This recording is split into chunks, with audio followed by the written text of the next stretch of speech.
Bob and Sheila met in college. He was that guy who talked to everybody. You know, he was Mr. Social.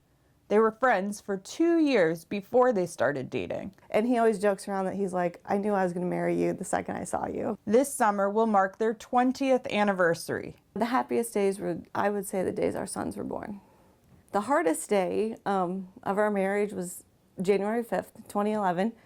And it was the day he went in for surgery.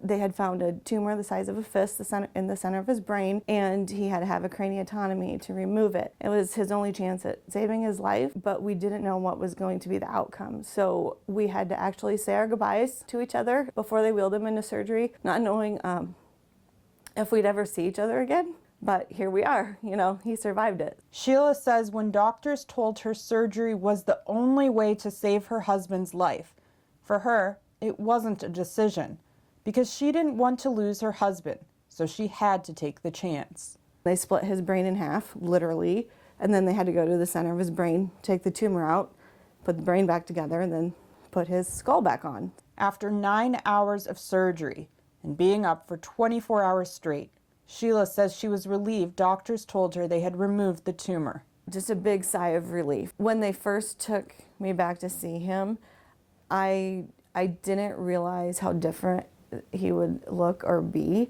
I kind of just envisioned somebody coming out of surgery and, you know, he'd be wide awake or, you know, be maybe a little groggy but awake, and he could talk to me and things like that. Bob wasn't able to hold his wife's hand or to sit up. At one point he opened his eyes slightly when my sister talked to him, and that was a huge moment of shock for me. That was when it hit me that, wow, what is this? You know, because I literally thought, you know, if he survives, he's going to wake up and everything's going to be okay.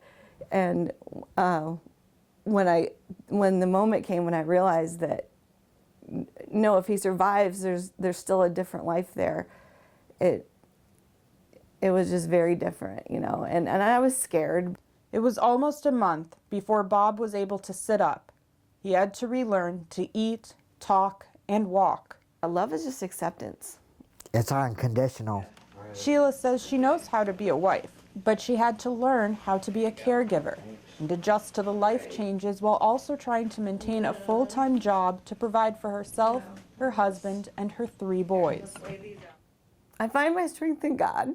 Sheila says insurance gave Bob 3 to 4 weeks of inpatient rehabilitative care, and after being transitioned to outpatient care, Sheila says insurance covered 3 to 4 months of recovery. Brain injury never ends.